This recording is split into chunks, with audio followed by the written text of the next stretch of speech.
दोस्तों, हम सब की लाइफ में कोई ना कोई काम ऐसा होता है जिसे करने में हमें बहुत ज़्यादा खुशी मिलती है, एक रियल हैप्पीनेस जो हम बोलते हैं। और मेरी लाइफ में वो काम मुझे मिलता है ट्रैवलिंग के साथ। मुझे घूमना पसंद है, बहुत सारी नई जगह एक्सप्लोर करना पसंद है, और मैं हमेशा से ये चाहती थी कि मैं ये सारी चीज़ें पूरी दुनिया को भी दिखा सकूं। जहाँ मैं घूमना चाहती हूँ, जहाँ मैं देख रही हूँ, जहाँ मैं जा रही हूँ, वो सब कुछ आप मेरे साथ साथ देखें। बहुत दिनों से कोशिश करने के बाद मैं आज आपको अपने फर्स्ट ब्लॉग के साथ ले जा रही हूँ काकरा क्रोकोडाइल टेल। बहुत ही इंटरेस्टिंग बात ये है कि मेरे फर्स्ट ब्लॉग में हम ले जा रहे हैं आपको इंडिया की पहली क्रोकोडाइल सफारी में, काकरा क्रोकोडाइल ट्रेल, जिसका नाम है उत्तराखंड, देवभूमि उत्तराखंड के ऊधम सिंह नगर डिस्ट्रिक्ट में इसको इस्टेब्लिश किया गया है अभी फ़िलहाल में ही। तो बहुत इंटरेस्टिंग रहेगा ये देखना कि वहाँ पे क्या क्या है। बहुत सारे क्रोकोडाइल्स देखने को मिलेंगे, तो चलिए मेरे साथ चलते हैं काकरा क्रोकोडाइल ट्रेल में।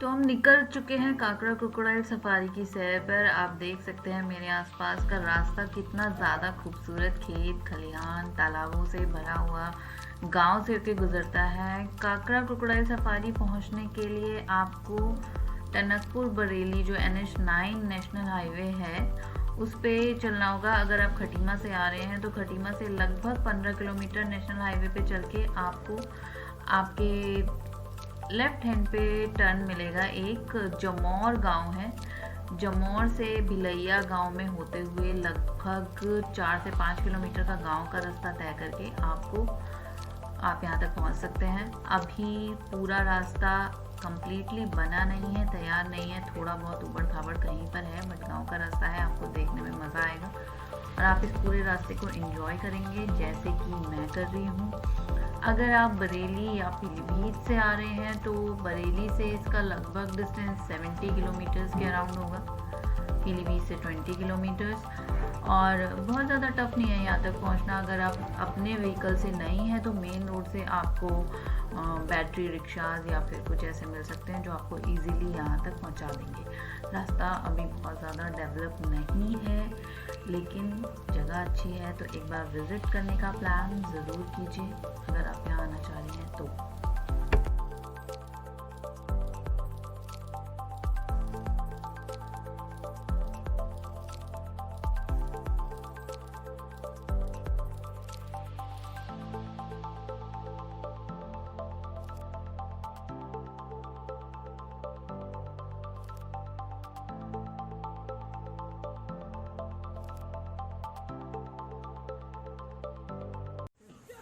हम पहुंच गए हैं अपनी मेन डेस्टिनेशन पे, काकरा क्रोकोडाइल ट्रेल, और आप मेरे आसपास देख सकते हैं कितनी प्यारी शांत और खूबसूरत जगह है। थोड़ा सा कैमरा पैन करते हैं इधर इधर इधर इधर इधर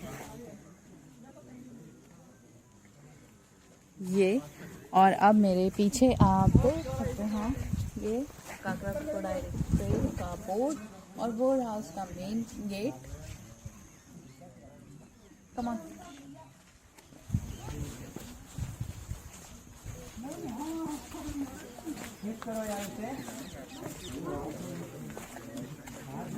ये सफारी का मेन गेट है। दूर अगर आप देखेंगे वहाँ तक आपको थोड़ी दूर पैदल चल के जाना है। यहाँ से सबसे पहले ये टिकट काउंटर है, आपको यहाँ से टिकट्स कलेक्ट करने हैं। 20 रुपीज़ पर पर्सन का टिकट है, 20 रुपीज़ पर पर्सन का टिकट है केवल। जाइए आराम से, 20 रुपीज़ में 400 क्रोकोडाइल देखने को मिल सकते हैं अगर आपकी किस्मत अच्छी हुई तो।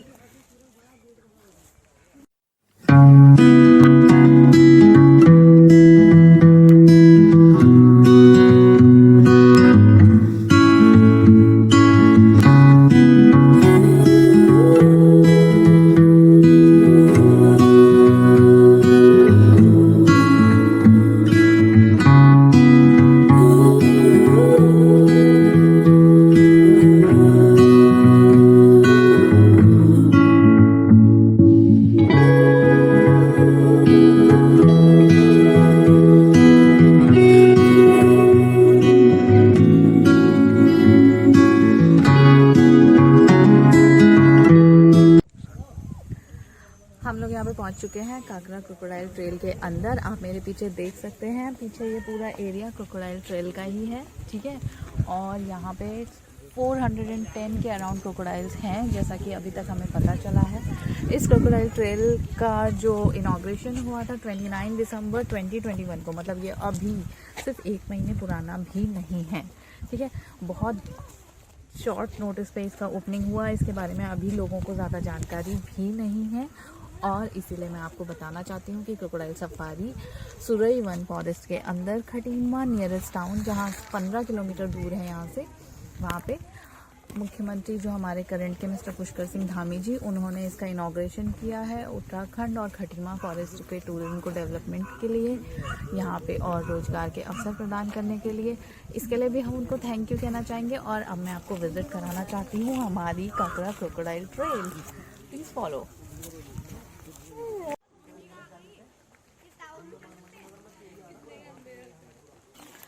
काकरा ट्रेल जो है वो एक काकरा नाले का नाम है, जिसकी लगभग जो लंबाई है वो 12 किलोमीटर्स है। शारदा रिवर जहाँ पे यहाँ पे इसके ऊपर, जिसमें से ये कैनाल निकली हुई है, और उसी में ये नाला है जो 12 किलोमीटर लंबा है। और यहाँ पे बहुत सारे क्रोकोडाइल्स हैं। उसके अलावा यहाँ पे कई टाइप के टर्टल्स और फिशेस भी हैं, जिसकी भी जानकारी आपको यहाँ पे सफारी में मिलेगी। और उसके साथ में बहुत सारी बर्ड्स, जो मैंने आपको पहले भी मेंशन किया था, बहुत सारी बर्ड्स भी हैं जो अभी यहाँ विजिबल नहीं, बट यहाँ उनकी प्यारी प्यारी आवाज़ें आप ज़रूर सुन सकते हैं।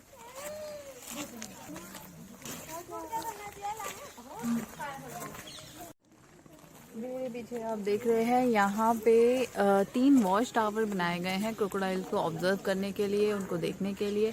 और ये सारी फेंसिंग, इसके पीछे आपको दूर वो देखिए, जूम इन करेंगे जब हम, तो वो आपको मिल जाएंगे, वो धूप में क्रोकोडाइल्स बैठे हुए हैं।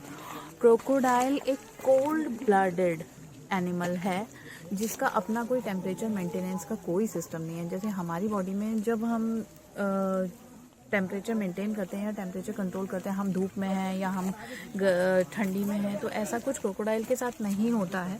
इसलिए उसे थोड़ी थोड़ी देर में अपना टेम्परेचर मेंटेन करने के लिए वापस से धूप में आना पड़ता है, और उसके बाद वो फिर पानी में चला जाता है। क्रोकोडाइल 1 साल तक भूखा रह सकता है बिना कुछ खाए। इसकी एसिडिक प्रॉपर्टीज़ की वजह से इसके स्टमक में खूब सारा एसिड है, जिसकी वजह से ये सारी हड्डियाँ, जो भी चीज़ आप इसको खिलाएंगे वो सब कुछ गला सकता है।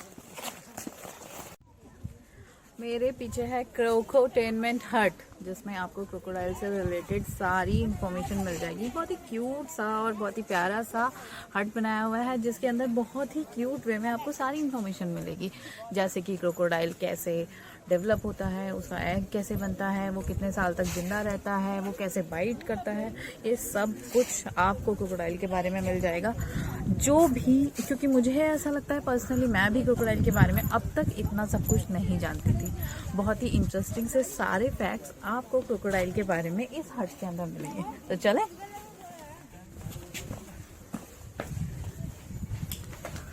ये रहा छोटा सा बच्चा। मैं अंडे से बाहर कैसे निकलता हूँ, उसके बाद मैं क्या खाता हूँ, उसके बाद मेरी बॉडी स्ट्रक्चर, मेरी मॉर्फोलॉजी, मेरी लाइफ साइकिल, सारा कुछ क्रोकोडाइल ने आपको खुद बताया हुआ है।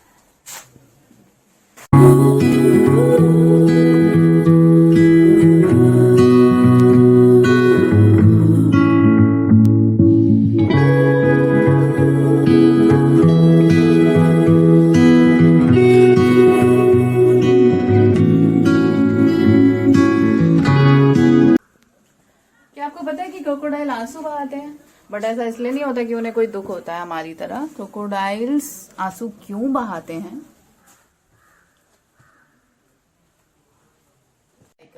क्रोकोडाइल एग में से निकलते हैं, और 32.6 एग्जैक्ट टेम्परेचर होने पर ही एक मेल क्रोकोडाइल डेवलप होता है। 32.6 से ऊपर या नीचे, इट्स अ फीमेल ऑलवेज। और अब मैं आपको मिलाने वाली हूँ काकरा क्रोकोडाइल सफारी के सारे स्टाफ से, मतलब कि जो क्रोकोडाइल्स के सबसे पहले फ्रेंड्स हैं, उनको मैं यहाँ से आपको मिलवाने वाली हूँ, जिन्होंने जब से इस पार्क की नींव रखी गई है, जब से ये पार्क स्टार्ट होने वाला था, तब से लेकर अभी तक यहाँ पर क्या क्या काम हुए हैं, वो सब ये हमको बताएंगे। मेन भैया रईस, आपका नाम है? रईस भैया। इनसे हम पूछेंगे कब स्टार्ट हुआ था सर ये पार्क? ये मैम इसमें काम तो करीब चल रहा है 2011 से। अच्छा। इसमें रिसर्च चल रहा था जब शुरू में मगरमच्छ देखे गए यहाँ, हाँ हाँ। तो उस समय से इसमें रिसर्च चल रहा था। ओके। तो इसमें इसी साल 2020 में 2021 में मैम इसकी शुरुआत हुई है इसकी। अच्छा। 29 दिसंबर 2021 को इसका उद्घाटन माननीय उसका सिंधामी जी सीएम साहब ने किया है। हाँ हाँ हाँ हाँ। तो यहाँ पर कौन कौन से क्रोकोडाइल्स हैं, कौन कौन सी प्रजातियाँ? मैम यहाँ पर अभी एक इंडियन, जिसको इंडियन मगर कहते हैं, वही क्रोकोडाइल है। अच्छा। और लगभग कितने क्रोकोडाइल्स हैं यहाँ पे 150 प्लस है। तो अभी कुछ स्टार्टिंग में काम चल रहा है, कुछ आगे और कुछ डेवलपमेंट यहाँ होने वाले हैं? आगे मैम यहाँ पर भी 2 हट बनने हैं। अच्छा। और जैसे जैसे देखा जाएगा कैंटीन की व्यवस्था भी की जाएगी। अच्छा। और जिस तरीके से देखा जाएगा उस तरीके से आगे प्रोसेस बढ़ती जाएगी इसमें। और कुछ और एनिमल्स या कुछ ऐसा लाने का कोई प्लान? अभी तो मैम ये विशेष तौर पर खाली क्रोकोडाइल पे सिर्फ दिया जा रहा है। क्रोकोडाइल को ही जी, फोकस कर रहे जी, जी। हैं? अच्छा ठीक है, थैंक यू सो मच आप सबके लिए, थैंक यू। तो दोस्तों, हमारी क्रोकोडाइल सफारी की आज की जर्नी आपको कैसी लगी कमेंट करके बताइए। और अगर आपको मेरी जर्नी इंटरेस्टिंग लगी है और आप ऐसी और जर्नी में मेरे पार्टनर यूट्यूब के थ्रू बनना चाहते हैं तो मेरे चैनल को प्लीज़ सब्सक्राइब कीजिए, लाइक कीजिए, शेयर कीजिए, बेल आइकन पे क्लिक कीजिए अगर आपको आगे आने वाली वीडियोस की नोटिफिकेशन चाहिए तो।